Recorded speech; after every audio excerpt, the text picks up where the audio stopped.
Okay.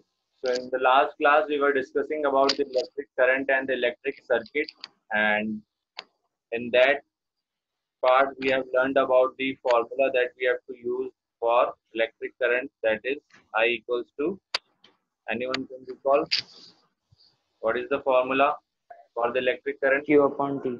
Yes, Q upon T. That is the rate of flow of charge per unit time. That is the formula for the electric current. And what is the unit of electric current? Ampere. Yes, the unit of electric current is ampere. And about for charge, Harshmita, Sir, Coulomb. Coulomb. Coulomb is the unit for electric charge, and ampere is the unit for electric current. And we all know that time is measured in seconds.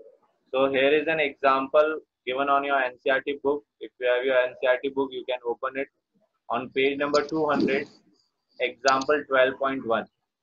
Look at the page number 200, example 12.1. The question is on the screen also. क्या है question? A current of 0.5 ampere. Question में current कितना given है? 0.5 ampere. The amount of current is drawn by a filament of an electric bulb for 10 minutes. How much time? 10 minutes. क्या कह रहा है question कि एक करंट है 0.5 एम्पेयर का, वो एक बल्ब के अंदर फ्लो करता है कितने टाइम तक? 10 मिनट्स तक. So you have to find out the amount of electric charge that flows through the circuit. अब देखो इसने पूछा अमाउंट ऑफ इलेक्ट्रिक चार्ज, इसका मतलब क्या है? The question is asking for the Q. Q जो है वो अपन को फाइंड आउट करना है. Q stands for electric charge and we know that what. अभी अपन ने क्या लिखा? I equals to Q by T. I equals to Q upon T. हाँ, Q upon T. Q is equals to IT. क्या हो जाएगा? Q is equals to IT. Yes, Q equals to I into T. अब कल भी मैंने बताया जो प्रीवियसली क्लास में अटेंड थे उनको मैंने बोला टाइम कितना रखना है प्रियांशु?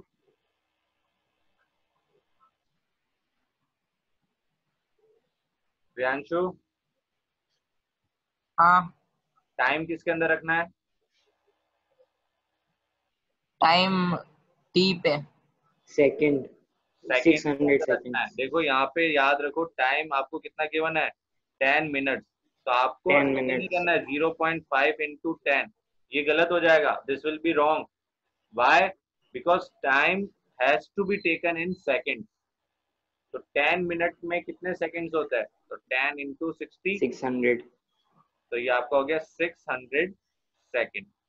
अब ये जो टाइम आया है that time you have to take as the value for T. तो यहाँ पे 10 की जगह क्या लिखेंगे? 600 seconds. तो 600 सेकंड्स इंटू 0.5 कितना होता है? कैलकुलेट करो, इजी है. 300. 0.5 यानी half into 600 is 300. Now this 300 is what? 300 coulomb. What will be your final answer? The final answer is 300 coulomb is the amount of charge. यहाँ पे लिखना है 300 coulomb is the amount of charge, electric charge that flows through the circuit. So this is how you have to solve this numerical. समझ में आया सभी को? चलो अब उसी पेज पे नीचे एग्जाम्पल के नीचे इंटेक्स क्वेश्चन में पेज नंबर 200 पे ही आपको 3 क्वेश्चंस दे रखे हैं.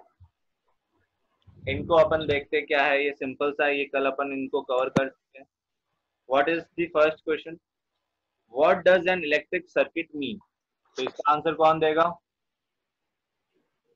इसकी डेफिनेशन लिखी थी कल अपन ने. Yes, sir. क्या थी डेफिनेशन? इलेक्ट्रिक सर्किट की डेफिनेशन लिखनी है आपको, और कुछ नहीं लिखना है इसके अंदर.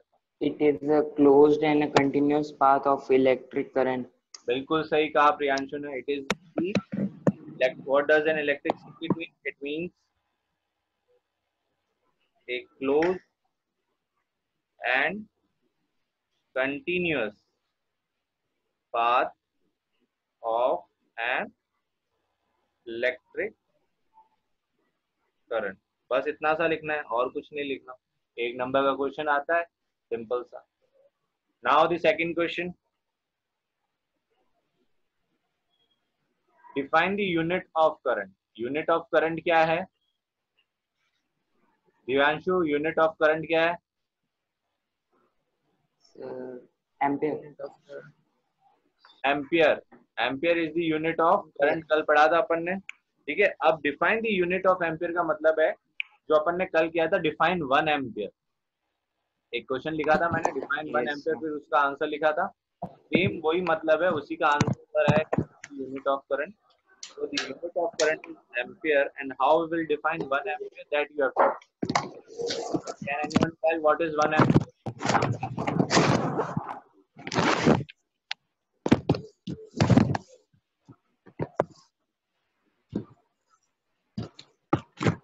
1 ampere क्या था?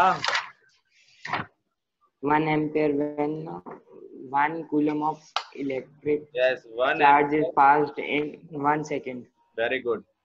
Very good, Priyanshu. 1 ampere is the amount of current. Amount of current flow in a circuit when 1 coulomb of charge, when 1 coulomb of charge flow in 1 second. बस वही तो है आंसर, और कुछ सर तो यूनिट ऑफ करंट में 1 ampere की definition लिखनी। Sorry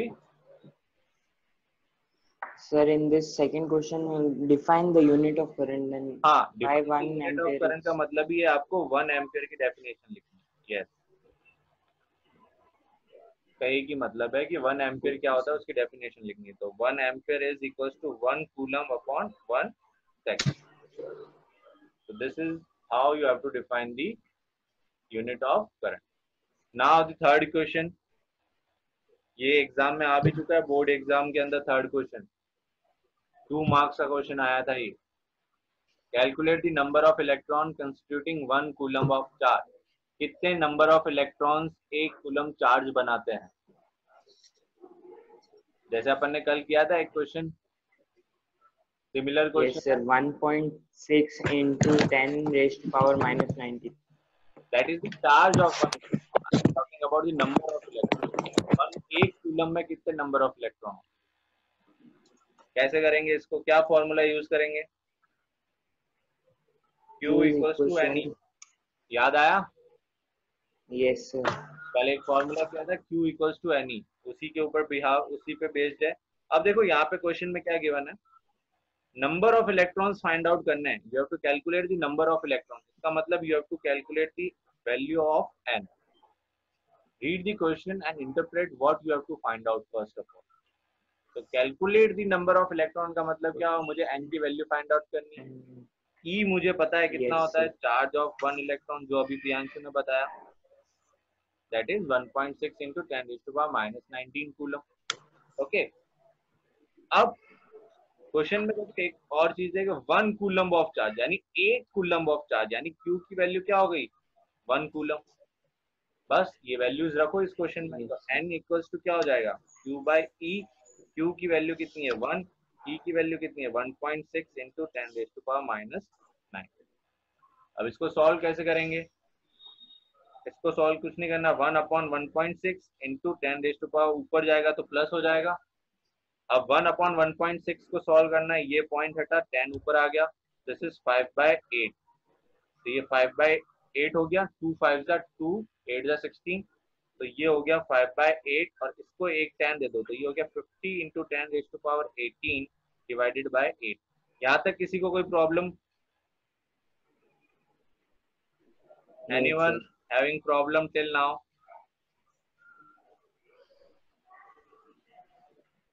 No one is having problem? Ashmita समझ में आया?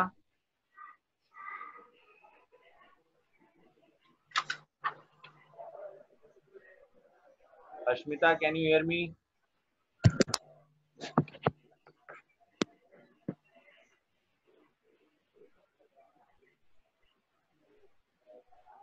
प्रियांशु समझ में आया?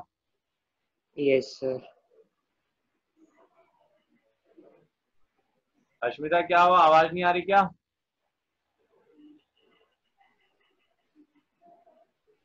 I think he is facing some technical problem. Anyway, तो 50 डिवाइडेड बाय 8 कितना हो गया ये आपका, कैलकुलेट करो। 6 जा 48, 0.2 बचा है तो 8 2 जा 16 और 6.25 into 10 raised to power 18 electron. So this is the value for n. n की वैल्यू कितनी आई?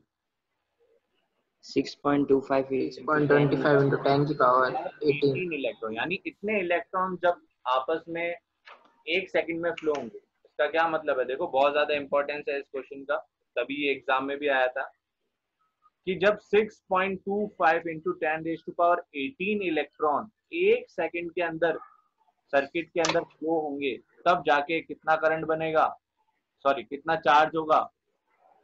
1 कूलम। 1 कूलम। 1 कूलम का मतलब 6.25 into 10 raise to power 18 electron चाहिए मुझे। तो कितने ज्यादा इलेक्ट्रॉन है देखो, 10 रेज़ टू पावर 18 इलेक्ट्रॉन, तो बहुत ज्यादा वैल्यू है। इसलिए 1 coulomb, so you can write therefore, चलो यहाँ पे इसको नीचे कर लेते हैं।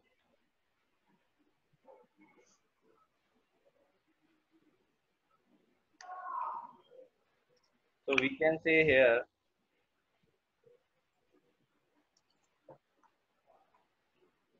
therefore 6.25 into 10 raised to power 18 electrons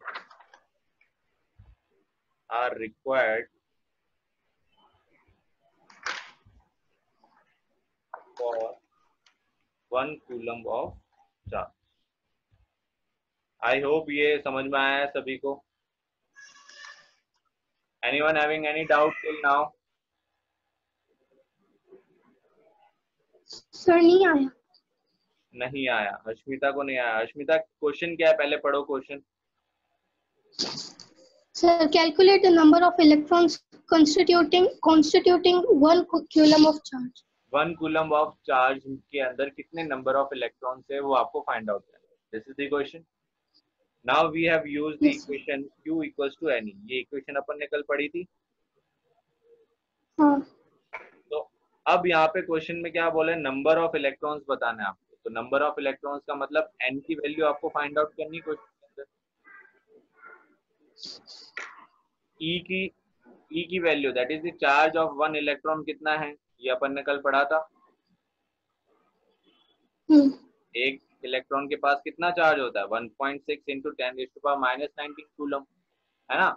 और क्वेश्चन में कितने के लिए पूछा है, 1 कूलम के लिए। 1 कूलम देखो क्वेश्चन में रिटर्न है, तो Q की वैल्यू मैंने लिखी 1 कूलम। ठीक है, अब मैंने कुछ नहीं किया है, बस ये जो फॉर्मूला है Q n equals to Q by, एक second, some are in waiting room.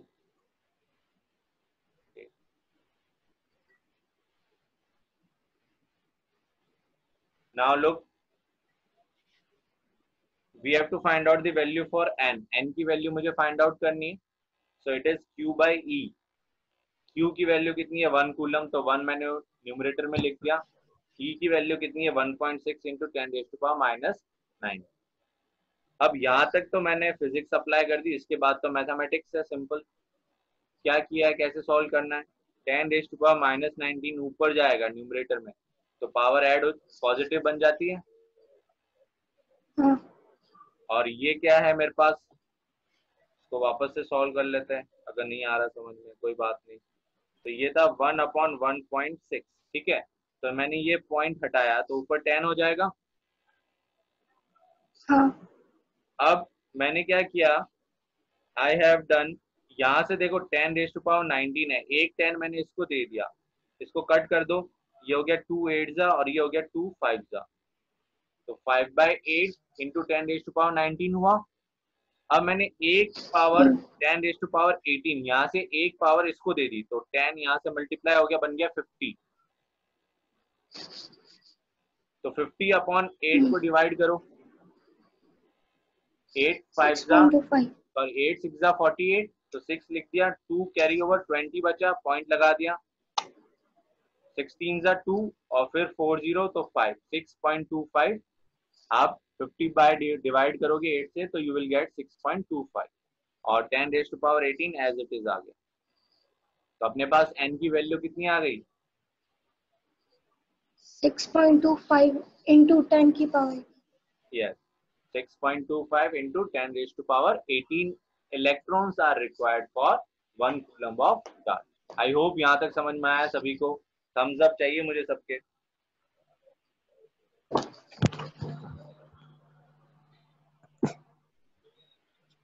Okay fine, चलो नाउ देखो आपके एनसीईआरटी बुक के जस्ट नेक्स्ट पेज पे on page number 201 there is a yellow box note to no.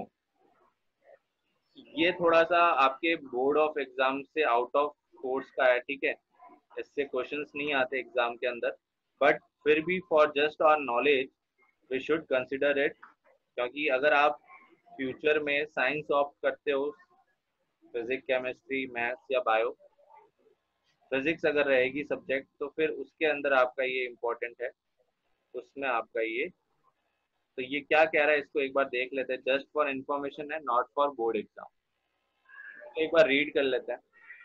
Flow of charges inside a wire, कि आपके पास जो electric wire है circuit में अपन जो कनेक्टिंग वायर यूज करते हैं, अपन ने क्या कहा इलेक्ट्रिक करंट को फ्लो ऑफ चार्ज, यानी चार्ज जब फ्लो होता है देन वी से कि करंट वहां पे है। तो कैसा फ्लो हो रहा है वायर के अंदर उसके बारे में थोड़ा सा अपन देखते हैं।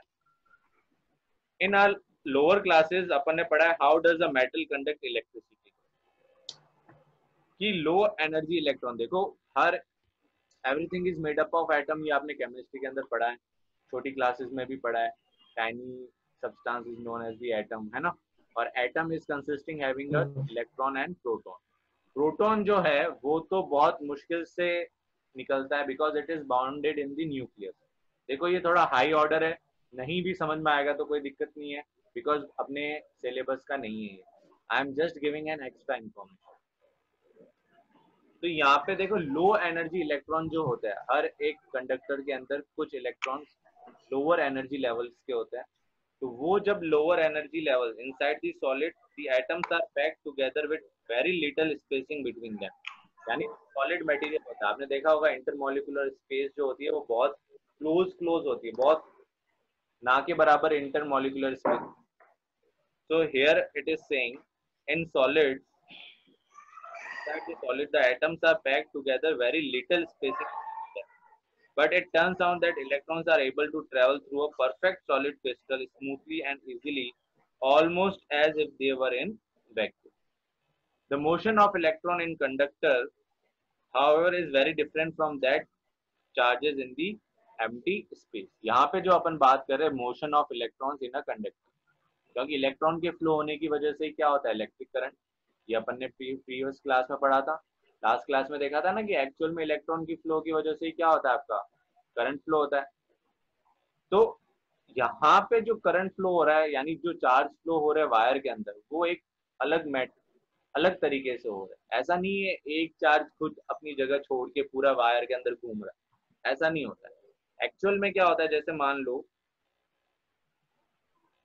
ये छोटा सा क्रॉस सेक्शन लिया मैंने, यहाँ पे एक इलेक्ट्रॉन है, दूसरे कलर से बना देते हैं, यहाँ पे एक इलेक्ट्रॉन है, ठीक है, तो ये इलेक्ट्रॉन पूरा खुद यहाँ से मूव होकर ऐसे मूव नहीं होता है, ठीक है, ये इलेक्ट्रॉन खुद चल के नहीं जाता है, ये एक्चुअल में क्या करता है, they are actually just drift, एक इलेक्ट्रॉन फिर इसके पास में एक और इलेक्ट्रॉन फिर एक और इलेक्ट्रॉन फिर एक और इलेक्ट्रॉन, इस टाइप से फ्री इलेक्ट्रॉन पूरे वायर के अंदर कंबाइंड होते हैं, ठीक है। ये एक्चुअल में चार्ज कैसा फ्लो होता है, ड्रिफ्ट स्पीड होती है। देखो यहाँ when a steady current flows through conductor the electron in it move with a certain average drift speed, one can calculate this drift speed of electron for a typical copper wire carrying a small current and it is found to be actually very small। Of the order of 1 mm पर second. देखो 1 mm कितना छोटा होता है, 1 mm 1 second में flow होता है 1 electron, अगर कॉपर वायर की अपन बात करें। तो हाउ इज दिस पॉसिबल कि जैसे ही मैंने स्विच ऑन किया विद इन 1 सेकेंड भी नहीं लगता मेरा बल्ब ऑन हो जाता। अगर इलेक्ट्रॉन खुद चल के जाता बल्ब तक तो टाइम लगता, लेकिन ऐसा तो नहीं होता है। अपन जैसे एनर्जी प्रिजर्व्ड होती है, सॉरी एनर्जी प्रिजर्व्ड होती है ऑलरेडी। नहीं, just a energy guess. We can not say energy, just wait, I am telling the answer.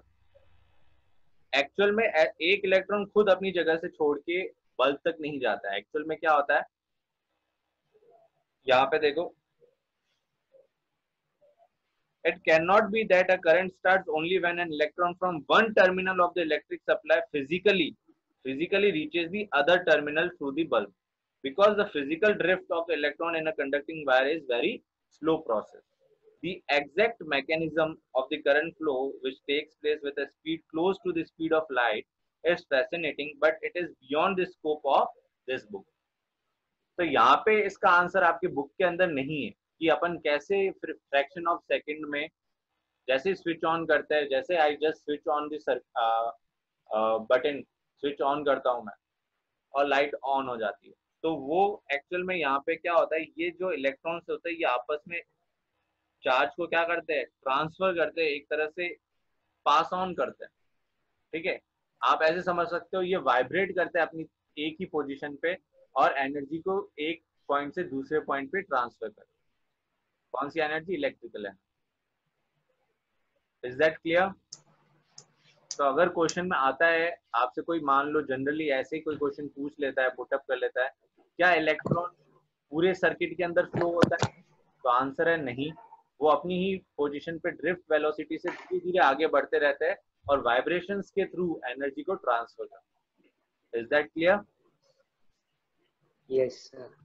Okay, अगर नहीं भी आ रहा है, क्लियर नहीं हो रहा है, तो कोई दिक्कत नहीं है, ये अपने सिलेबस का नहीं है, ये ऐसे ही जस्ट फॉर नॉलेज है, नॉट फॉर बोर्ड सिलेबस मैंने लिख रखा है। चलो, नेक्स्ट इंपॉर्टेंट टॉपिक है आपके बुक के अंदर, that is your potential and potential.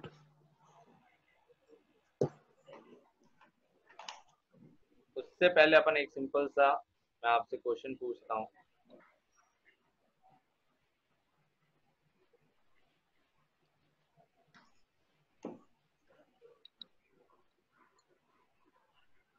Potential and potential difference.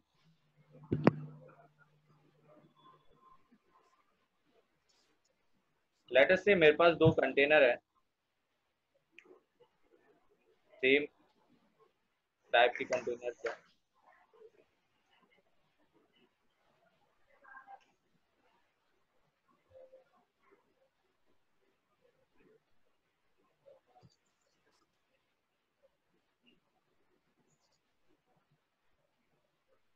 इसमें यहाँ तक पानी फिल्ड है और इसमें यहाँ तक ही पानी फिल्ड है। अब मैं क्या करता हूँ, इनके बीच में से एक वायर को लगा देता हूँ। ये सॉफ्ट कॉक है, इसको सिंपल सा कॉक बोल सकते हैं। ये अभी क्लोज्ड है ना, तो क्या ए टैंकर से बी टैंकर के अंदर, ये दो टैंकर है मेरे पास ए एंड बी है ना, तो क्या ए टैंकर से बी टैंकर में पानी फ्लो होगा? Yes sir. कॉक हटाने के बाद जैसे अभी नहीं होगा, अभी ये बंद है कॉक, अभी हाँ पानी यहाँ तक ही आया होगा बस, इससे आगे फ्लो नहीं होगा क्योंकि कॉक अभी मेरी क्या है, क्लोज्ड है, बंद है, ऑफ है। अब मैंने इसको क्या किया, इस कॉक को मैंने हटा दिया, अब क्या होगा, पानी भी टैंकर में फ्लो होगा। This water from A will start flowing in B, यहाँ से ऐसे फ्लो होना स्टार्ट हो जाएगा। दिव्यांशु हाँ या ना? Yes sir. हाँ सर। अगर ए टैंकर से पानी बी टैंकर में आना स्टार्ट होगा, कब तक होगा दिव्यांशु? जब कॉक हटाएंगे तब। कॉक हटाएंगे तब पानी फ्लो होना स्टार्ट हो जाएगा, वो बात तो ठीक है, लेकिन कब तक फ्लो होगा? तब तक वो तब तक पाइप तक नहीं आ जाता। यानी अगर मैं सिंपल सा एक बात बोलूं, जब तक ये दोनों सेम लेवल पे नहीं आ जाते, तब तक वो आता रहेगा। हाँ, जब तक ये पानी जो मैंने अभी यहाँ पे बनाया है, एक सेकेंड, कब तक फ्लो होगा? जब तक सभी लेवल क्या हो जाए, यहाँ सेम। तक आ जाए, और ये वाला लेवल कहाँ तक आ जाए। आया ना? yes, हाँ यानी ये the water will flow till the level in tank A and B becomes equal. अब अगर मैं सिंपल सा एक क्वेश्चन पूछूं, ए से बी में पानी क्यों जा रहा है, बी से ए में क्यों नहीं गया? क्योंकि इसमें बी में पानी कम है बी इसलिए। में पानी कम है और ए में पानी ज्यादा है। हाँ ओके, और कोई आंसर? सर बी में सेम पानी आंसर। का लेवल कम है, वो पाइप तक नहीं पहुंच सकता। अच्छा, क्या ये आपको, टैंकर। अच्छा हाँ, एक बात बताओ, जो अपने म्युनिसिपल कॉर्पोरेशन से जो पानी आता है, वो क्या डायरेक्ट अपनी ऊपर वाली टंकी में चला जाता है? नहीं, नो कहाँ सर, जाता है? अंडरग्राउंड मतलब अपने वाटर। घरों में नीचे ग्राउंड फ्लोर पे, आप कहीं पे भी रह रहे हो, ग्राउंड फ्लोर पे एक हौद बनाते हैं अपन, टंकी बनाते हैं पानी की। हाँ यस सर, तो म्युनिसिपल कॉर्पोरेशन से जो उसमें फिल होता है। पानी उसमें आता फेल है वो होता है और फिर टंकी मोटर से ऊपर। में भरता है। फिर अपन क्या करते हैं, पानी को ऊपर चढ़ाने के लिए क्या करते हैं? मोटर ऑन करते हैं, मोटर। Very good. फिर उस मोटर से पानी ऊपर जाता है। मोटर ऑन करने से नीचे लेवल वाला पानी ऊपर जाता है। क्या कभी ऐसा ऊपर सुना है जाता क्या कि पानी ऊपर वाली टंकी में भरा हुआ है, नीचे लाने के लिए आपको मोटर की जरूरत पड़ रही? है। नहीं, नो सर, उसमें क्या करते हैं?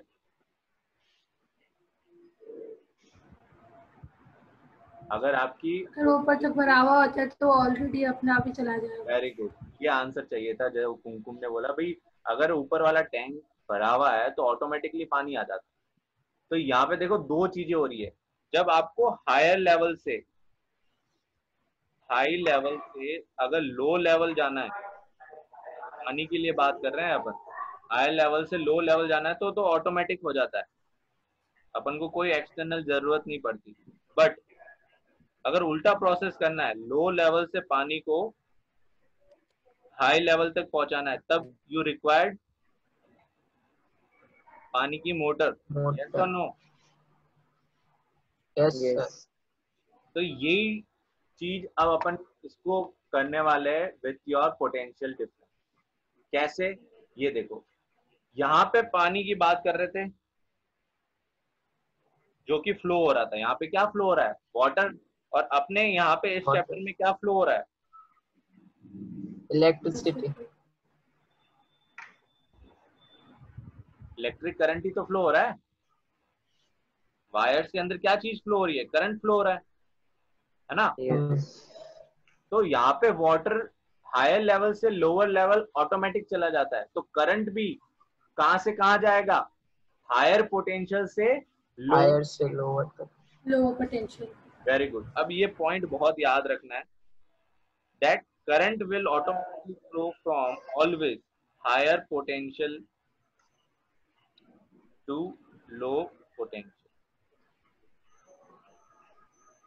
This is the main point and the idea behind the potential difference. इसलिए देखो वर्ड क्या आता है? डिफरेंस। अकेले पोटेंशियल की अगर अपन बात करते हैं तो अकेला पोटेंशियल वर्ड जो है वो इलेक्ट्रिसिटी के अंदर कोई सेंस का नहीं। The word is potential difference. Potential difference कौन प्रोवाइड करता है सर्किट के अंदर? Anyone? Positive charge. Potential difference circuit के अंदर कौन प्रोवाइड कराता है? चलो एक डिफरेंट सिंपल सा टर्मिनल्स। क्वेश्चन पूछता हूँ, थोड़ा सा ध्यान से आंसर करना। इसको लोड होने देते हैं, एक सेकेंड।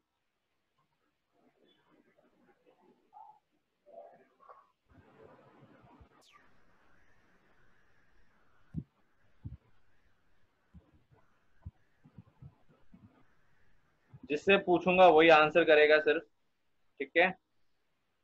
देखते हैं कौन लॉजिकली आंसर दे पाता है इस क्वेश्चन का।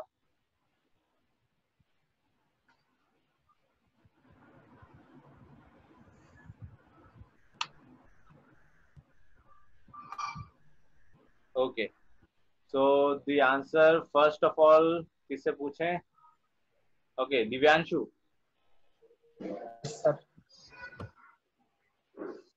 क्या ये एक इलेक्ट्रिक सर्किट है कंप्लीट? हाँ तो मैंने स्विच अभी ओपन है, ठीक है, और अभी मैंने स्विच को क्लोज हाँ कर दिया, करंट फ्लो हो रहा है क्या सर्किट के अंदर? हाँ। कहाँ हो रहा है? अगर फ्लो होता तो बल्ब ऑन होता ना, बल्ब तो ऑन ही नहीं हुआ। नहीं नहीं यस प्रियांशु, क्या ये सर्किट कंप्लीट है प्रियांशु?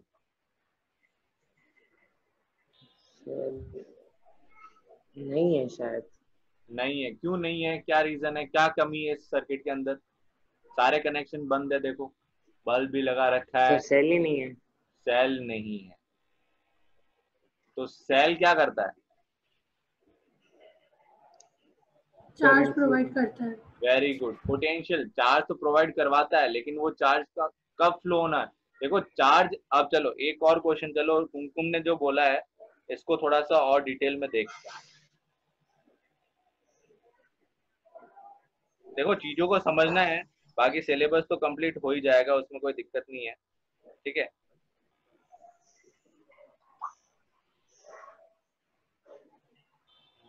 इसको हटा देते हैं और इसको,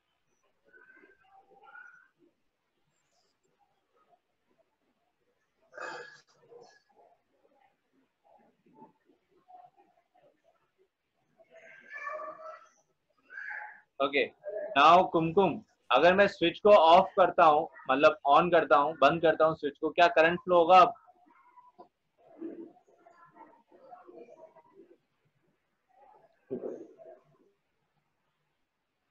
कुमकुम, can you hear me? Yes. I am saying अगर मैं इस स्विच को अभी क्लोज करता हूँ तो क्या बल्ब ऑन होगा, जलेगा बल्ब? नहीं, क्योंकि दोनों लाइक चार्जेस रिपेल करते हैं। कहाँ रिपल्जन आ गया? Sir no. अभी देखो मैंने बंद कर दिया, बल्ब ऑन नहीं हुआ, लेकिन सेल तो है सर्किट के अंदर, पहले सेल नहीं था। Like charges repel each other, तो अनलाइक चार्जेस आसपास हो, मतलब सामने सामने। सर ये पॉजिटिव से नेगेटिव टर्मिनल ट्रेवल करता है और यहाँ पे 2 पॉजिटिव चार्जेस।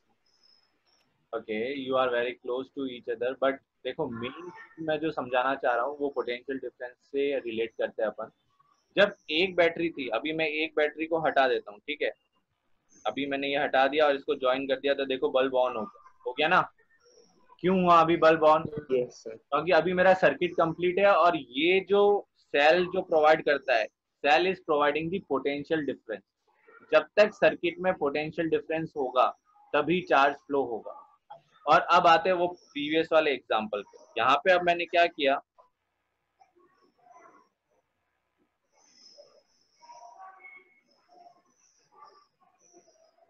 यहाँ पे मैंने बैटरी को रिवर्स कर दिया।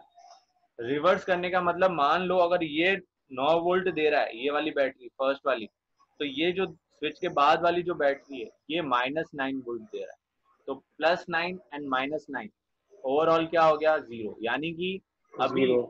सर्किट के अंदर बैटरी तो आपने कनेक्ट कर दी है, but there is no potential difference, there is no potential no difference, potential इसलिए करंट फ्लो नहीं हो रहा। और ये आपने अपने बचपन में किया हुआ है ये चीज। कैसे? खिलौनों से तो सभी ने खेला होगा, चलो खिलौने भी नहीं खेले हो तो रिमोट तो यूज किया है।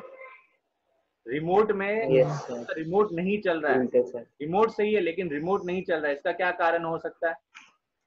बैटरी खत्म हो चुकी है। सेल प्रॉपर्ली नहीं डाले हुए हो तो। अपन जो डे टू डे लाइफ में बोलते हैं बैटरी खत्म हो गई या बैटरी डिस्चार्ज हो गई, इसका मतलब टेक्निकली मीनिंग क्या है फिजिक्स के टर्म, कि उनका जो पोटेंशियल डिफरेंस जो अप्लाई कर रहे थे वो खत्म हो गया है। पोटेंशियल डिफरेंस अब कुछ है ही नहीं, चाहे आपका सर्किट कंप्लीट है, पोटेंशियल डिफरेंस नहीं है तो सर्किट में करंट फ्लो नहीं होगा। क्लियर हुआ? तो सबसे ज्यादा इंपॉर्टेंट सर्किट में करंट फ्लो होने के लिए क्या है? देखो सर्किट क्लोज्ड है, वो सारी चीजें मान ली मैंने, बट जब तक सर्किट के अंदर पोटेंशियल डिफरेंस नहीं होगा तब तक करंट फ्लो नहीं होगा। सो this is all about the potential difference. इसको लिख लेते हैं। पोटेंशियल डिफरेंस तो एक नोट बना के पॉइंट लिख लो यहाँ पे, for the current to flow in an electric circuit, there should be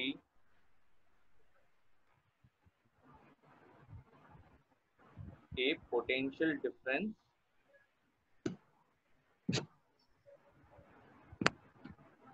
और ये जो पोटेंशियल डिफरेंस है ये कौन प्रोवाइड कराता है?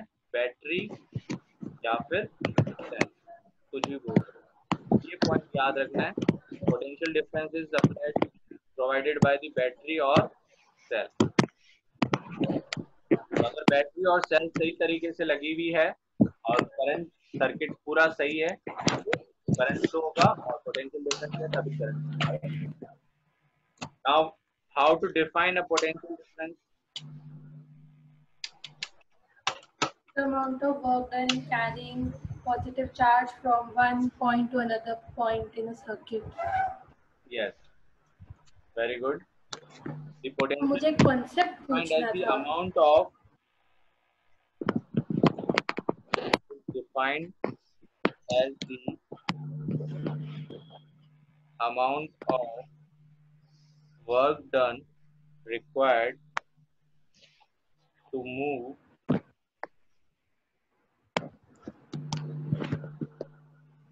a unit charge from one point to another in an electric circuit. So this is the definition of potential difference. It is defined as the amount of work done, कि कितना work done आपको करना पड़ रहा है एक unit charge को move करने के लिए from one point to another in an electric circuit. तो मैथमेटिकली फॉर्मूला जो आपको याद रखना है that will be the potential difference denoted by B यानी कि पोटेंशियल डिफरेंस, और यू कैन से पहले पोटेंशियल डिफरेंस लिख लेते हैं। Potential difference is equals to work done upon charge. So that will be the formula for your potential difference.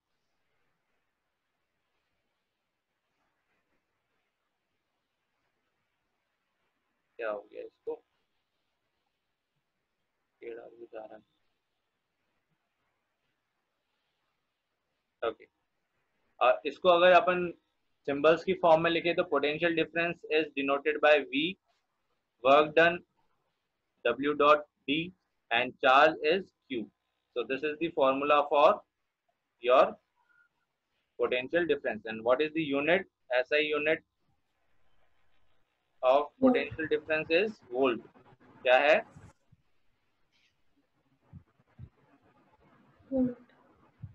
Capital V से denote करते हैं volt. And work done is measured in SI unit of work done.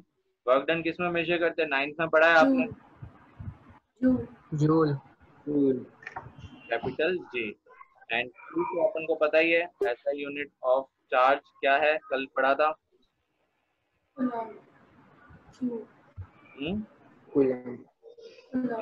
Coulomb. ये याद रखना है, भूलना नहीं। So this is the formula that you have to remember for potential difference, that is work done upon charge per unit charge move करने में जो work done लगता है that is your volt, यानी पोटेंशियल डिफरेंस। और potential difference circuit के अंदर कौन अप्लाई करवाता है? बैटरी या फिर सेल। यानी सिंपल सा अगर मैं बात कॉन्सेप्ट पूछना था। यस, जो इलेक्ट्रिक इलेक्ट्रिक पोटेंशियल के डिफरेंस है उसमें भी मतलब from any point from infinity to any point है, तो उसका मतलब कॉन्सेप्ट क्या है, मतलब दोनों के बीच में डिफरेंस समझ नहीं आया मुझे, किसके बीच में? इलेक्ट्रिक पोटेंशियल और पोटेंशियल डिफरेंस के बीच। ओके, देखो पोटेंशियल आपके सिलेबस के अकॉर्डिंग पोटेंशियल का कोई मीनिंग नहीं है। पोटेंशियल अपन बात करते हैं when our charge is in a state of rest, जब मेरा चार्ज कैसा हो, रेस्ट पोजीशन पे हो, मूव कर रहा है, तब पोटेंशियल अपन डिस्क्राइब करते हैं, है ना। पोटेंशियल डिफरेंस अपन इलेक्ट्रिक डिस्क्राइब करते हैं। तो व्हाट इज द, अगर आपसे पूछा जाए what is the major difference between potential and potential difference, then you should give the answer that potential is defined for a rest charge, whereas potential difference is defined for a movable charge.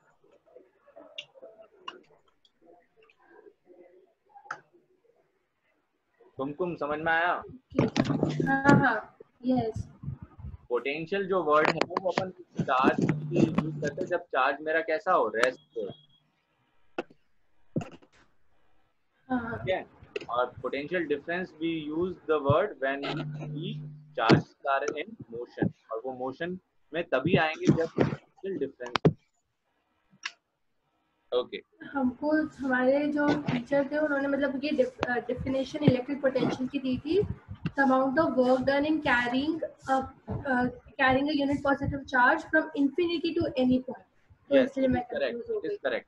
it is correct because it is defined for a because infinity पे अपन potential को zero मानते हैं ना, तो work done in moving charge from infinity to a point, infinity to a point से, क्योंकि अपन ने automatically देखो पोटेंशियल डिफरेंस ही है वो, अपन ने ऑटोमेटिकली जो इंफिनिटी वाला पॉइंट है, तो आपके टीचर ने बताया वो बिल्कुल सही है, बट उसके पीछे रीजन है, क्या है, जैसे ये यूनिट पॉजिटिव चार्ज है मेरे पास मान लो, ठीक है, ये अभी कहाँ पे है, इंफिनिटी पे, तो इंफिनिटी पे जो पोटेंशियल होता है ना, दैट वी अज्यूम कि वो जीरो है, तो अगर इसको मैं इस पोजीशन से, ये वाली पोजीशन से, लेट अस से एक्स पॉइंट से, एक्स की जगह ले लेते हैं एम से, इस पॉइंट तक लेके आता हूँ एन से, तो इस पॉजिटिव चार्ज को मैं अगर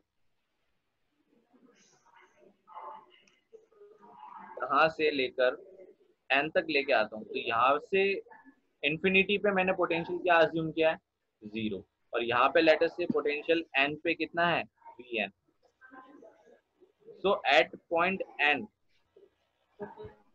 the potential will be the difference between the 2 points, that is Vn minus Vm. so Vn पे अपन ने क्या माना है, पोटेंशियल Vn ही माना है, और Vm पे जीरो है, तो वो ऑटोमेटिकली पोटेंशियल एट Vn क्या आ गया, जो Vn पे, क्योंकि अपन ने इंफिनिटी को क्या अज्यूम कर रखा है, जीरो, इसलिए डेफिनेशन में अपन सिंगल पॉइंट के लिए, यानी कि इस पॉइंट के लिए सिंगल पॉइंट पे एट n के लिए पोटेंशियल डिफाइन क्या होता है, जब यूनिट चार्ज को अपन इंफिनिटी से लेके आते हैं, तो इंफिनिटी को अपन ने ऑटोमेटिकली जीरो कंसीडर कर रखा है, एक्चुअल में होता वो पोटेंशियल डिफरेंस ही है, पोटेंशियल नाम की कोई स्पेसिफिकली कोई चीज नहीं होती है, क्योंकि इंफिनिटी को ऑटोमेटिकली अपन ने जीरो मान लिया।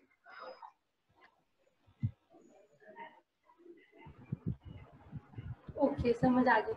ओके, बट ये आपके सिलेबस में ये आता है आपके 12th के अंदर, है ना, 12th के अंदर इलेक्ट्रोस्टैटिक्स आता है, उसके अंदर अपन बात करते हैं डिटेल के अंदर potential at a point and potential at two different point, ठीक है, तो तब अपन डिफाइन करते हैं electric potential, but right now आपके 10th के सिलेबस में इसका कोई रोल नहीं, so this is not to look after, इसका कोई रोल नहीं, so you have to only understood the potential difference. यहाँ तक किसी को कोई problem, what is potential difference? 11 to 2 किसी को कोई डाउट है पोटेंशियल डिफरेंस में या उसके फॉर्मूले में?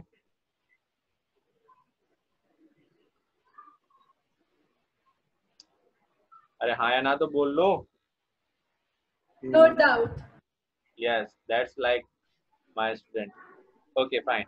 So now we have to define the, जैसे अपन ने कल डिफाइन किया था 1 एम्पियर, now define 1 वोल्ट, कौन डिफाइन करेगा?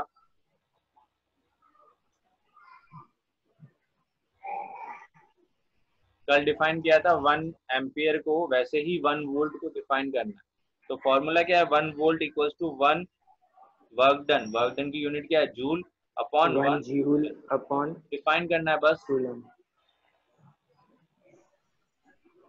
1 volt is defined as the amount of work done when 1 joule of work is done to move 1 coulomb of charge from one point 1 to. coulomb. बस यही तो लिखना है. It is defined as when 1 joule of work is done to move 1 coulomb of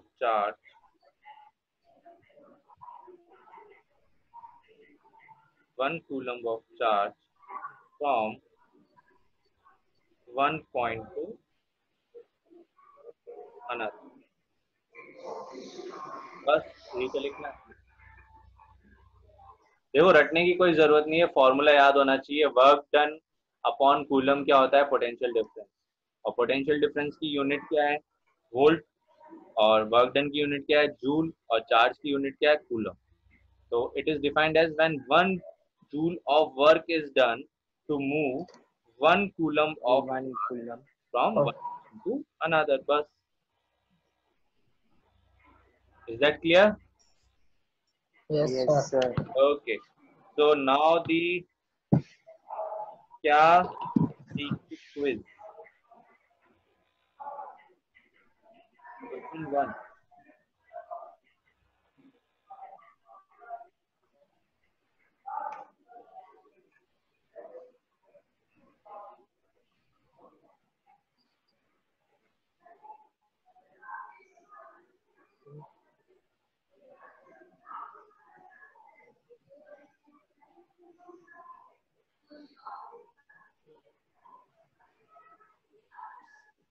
Okay, you will tell total potential difference.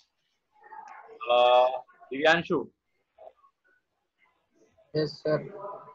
total potential difference in the circuit. The potential difference in the circuit.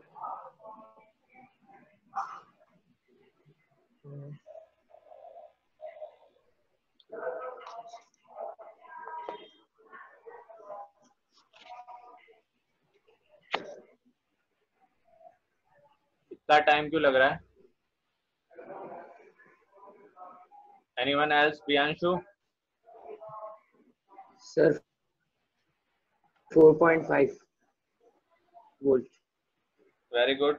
Total potential difference is 4.5. कैसे किया? Sir, potential difference is equals to V. Sir आपने दिया हुआ है यहाँ पे बस add करना है लगातार. देखो plus minus plus minus plus minus. Now Kumkum, question second. Yes.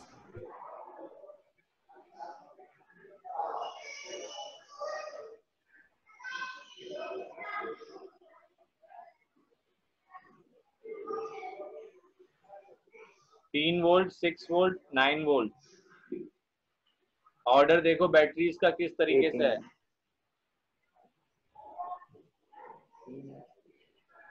ये प्लस है, ये माइनस है. जो माइनस आ गया ये प्लस आ गया. तो पहले इसको कैसे सॉल्व करो? पहले इन दो का सॉल्यूशन करो. इन दोनों का रिजल्टेंट क्या आएगा? इन दोनों का इक्विवेलेंट क्या आएगा? तो ये मेरा 12. आंसर मतलब overall answer 12. Overall answer is not 12. क्या देखो, ये 3 वोल्ट है और ये 6 वोल्ट है. ये प्लस माइनस, ये माइनस प्लस. यहाँ देखो बैटरीज प्लस माइनस इस तरीके से अरेंज होती है तो अपन ऐड करते हैं. लेकिन सेम टर्मिनल अगर साथ साथ आ रहे हैं तो यहाँ पे सब्ट्रैक्ट हो जाएगा और इसका बैटरी बनेगी जो बड़ी वाली है. तो ये इस टाइप का बन जाएगा प्लस और माइनस, और ये हो जाएगा 3. ऐसे हुआ 6 माइनस 3. और नेचर किसका आएगा? जो बड़ी वैल्यू है. 6 वोल्ट यहाँ पे बड़ा है तो ये बन गया आपका 3 वोल्ट माइनस. तो अब ये सर्किट मैं वापस यहाँ पे रीड्रॉ कर रहा हूँ. तो ये हो गया माइनस, ये हो गया प्लस, और ये वापस यहाँ प्लस और ये माइनस. तो ये तो हो गया 6 वोल्ट और ये हो गया मेरा 9 volt. Minus plus plus minus. अब इसको सॉल्व करो. देखो यहाँ पे भी वापस क्या हो रहा है? 12. No. ये बड़ी वाली प्लस और ये प्लस दोनों साथ में आ गए. सेम नेचर के साथ में आ रहे तो सब्ट्रैक्ट करना है. तो इसका रिजल्टेंट ओवरऑल क्या आ जाएगा 9 माइनस 6 दैट इज 3 वोल्ट और नेचर क्या आएगा जो बड़ी वैल्यू ये समझ में आया? ऐसे क्वेश्चंस मतलब मैंने करे नहीं पहले। सॉरी ऐसे क्वेश्चंस मतलब एनसीईआरटी में नहीं है ना? ऐसे क्वेश्चंस एनसीईआरटी में तो नहीं है बट वो सर्किट के अंदर आपको कंबाइन करके दे सकता है। ओके अभी तो सिर्फ मैंने सिर्फ आपको ऐसा एग्जांपल लिया है, ऐसे कंप्लीट अब जब आगे रजिस्टर्स वगैरह पढ़ेंगे तो हो सकता है वो आपको साइन चेंज करके दे दे। तो whenever you are looking at the battery you should consider that they are connected in the same manner। अगर अपोजिट मैनर में कनेक्टेड है, अपोजिट टर्मिनल सेम साइड में सेम नेचर के टर्मिनल्स आपस में कनेक्टेड है तो आपको सब्ट्रैक्ट करना पड़ेगा। तो कुछ तो हायर वर्जन्स अपन सीख के जाए ना इस क्लासेस से, ताकि आप ओलंपियाड्स वगैरह जैसे आपके जो एनटीएससी पेपर्स होते हैं नेशनल ओलंपियाड है ना, उसमें इस टाइप के क्वेश्चंस आते हैं। NTSC national talent search science examination search examination sorry, ठीक है। तो ओलंपियाड्स वगैरह में इस टाइप के क्वेश्चंस आते हैं तो कुछ तो एक्स्ट्रा अपन सीखेंगे यहाँ से, ठीक है। तो this is all about today's session. Anyone having doubt? Sir question number 2 एक मिनट, क्वेश्चन नंबर 2 में 6 माइनस 3 3 होता है एंड देन अपन ने वापस 6 और वो लिखा। ओके वापस देखते हैं एक सेकेंड। सॉरी यहाँ पे थोड़ा गलती हो गई, ये 3 वोल्ट आया ना तो यहाँ 3 आएगा। तो 12 आंसर नहीं 12 सर माइनस आएगा या प्लस आएगा? सॉरी 6, हाँ 6 आंसर आएगा। 6 वोल्ट आएगा आंसर विल बी 6 वोल्ट। वो थोड़ा सा कैलकुलेशन में मैंने ध्यान नहीं दिया, कोई बात नहीं। तो यहाँ पे 6 वोल्ट ओवरऑल इस बैटरी का आंसर क्या आएगा 6 वोल्ट। 6 वोल्ट। ये समझ में आया? Yes sir Okay, so this is all about today's session. I hope सारा कुछ समझ में आया। मेनली आपको देखो पोटेंशियल डिफरेंस बहुत ज्यादा इंपॉर्टेंट है। पोटेंशियल डिफरेंस क्या है और कौन प्रोवाइड कराता है और 1 वोल्ट, ये बहुत ज्यादा इंपॉर्टेंट है। इसके आगे अपन कंटिन्यू करेंगे नेक्स्ट क्लास में। Okay okay sir. किसी को कोई डाउट तो नहीं है? कुछ पूछना है किसी को? नहीं। Okay thank you, you can leave now. Thank you sir. Thank you sir.